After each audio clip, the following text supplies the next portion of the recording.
Sur Saint-Laurent-du-Maroni, ce protocole prévoit l'aménagement de 3 quartiers. Il y a l'entrée de la ville avec notamment la forêt des Malgaches, le centre-ville de la capitale de l'Ouest, mais aussi la Charbonnière en bord de fleuve.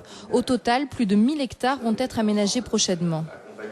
Nous sommes conscients qu'aujourd'hui il y a des tensions. Nous avons suivi récemment tous les problèmes au droit de l'hôpital, dans d'autres quartiers. De toute façon, il y a 4 ou 5 quartiers qui sont actuellement concernés. C'est une pression et il faut apporter des réponses rapides et des réponses justement qui correspondent vraiment aux besoins de la population, mais qui restent quand même dans un cadre légal. C'est comment arriver en gros à mettre en place un dispositif qui soit pérenne et qui derrière ne va pas non plus causer d'autres désordres. Et vraiment c'est l'aménagement simplifié, l'autoconstruction encadrée entre guillemets, qui serait une réponse en tout cas pour juguler ce phénomène d'habitat spontané. Aujourd'hui, cette signature entre l'État, la collectivité territoriale et la municipalité est symbolique. Après les premières études de terrain réalisées en 2013, cette signature vient confirmer le projet d'urbanisme imaginé pour la capitale de l'Ouest. Saint-Laurent, c'est une ville qui avance à toute vitesse et dont on n'a jamais réglé les problèmes parce que chaque fois qu'on règle un problème, il y en a de nouveaux qui renaissent et qui nous obligent à beaucoup de vigilance, à beaucoup d'énergie et à beaucoup de réactivité.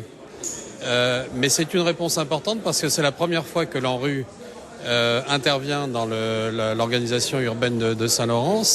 Elle vient là pour structurer, pour étudier et pour construire un programme opérationnel qui un jour sera un programme qui permettra de faire des choses dans Saint-Laurent et de répondre aux besoins de la population en état de précarité et notamment en état de précarité sur le logement. Ce protocole, qui est un projet à moyen terme, est un partenariat constructif selon Léon Bertrand. Le maire de Saint-Laurent-du-Maroni a néanmoins tenu à rappeler qu'il fallait aussi apporter des réponses immédiates aux problèmes d'habitat informel, source de nombreuses tensions. Ce protocole de préfiguration aujourd'hui va certainement voir se concrétiser des travaux, mais pas tout de suite. Peut-être dans 1 an et demi, dans 2 ans. Et ce que je souhaite surtout, c'est que, à côté de cela, de la perspective que nous avons, c'est que des réponses immédiates soient apportées aux populations qui, actuellement, avant de se trouver dans un logement confortable, ont déjà besoin d'avoir le logement. Et donc, j'ai entendu le préfet s'exprimer ce matin. Il a dit des choses qui me paraissent intéressantes lorsqu'il a parlé d'aménagement simplifié, qu'il faut être pragmatique et il faut être rapide.